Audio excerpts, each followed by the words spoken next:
અમૃત બાપાની જય. ડૉક્ટરે પહેલું કીધું કે ગોટ છે બરાબર, અને પછી આ ભાઈએ મોનતા મોની કે જો મટી જાય અમૃત બાપાની મેલડી તો હું અહીંયા આવીને હુકડી કરીશ, તો મટી ગયું. પહેલાં ડૉક્ટરે જોયું તો કે ગોઠ છે, પછી મન કે બેન ગોઠ છે, મૂકું સારું. તો પછી એમણે ફોટો પાડ્યો, પછી બીજા ડૉક્ટરને બોલાયા. બીજા ડૉક્ટરે એમ કીધું જોઈને કે કશું નહીં, નોર્મલ છે. મેં પણ જોયું, નોર્મલ જ આવ્યું.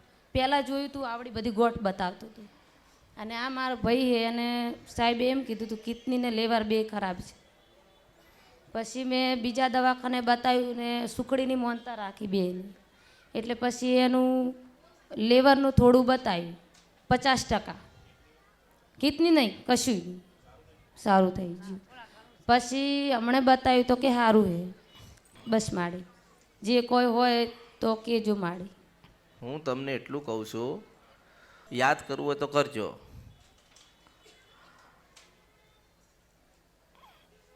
મારા અશ્વિનીનું કામ છે.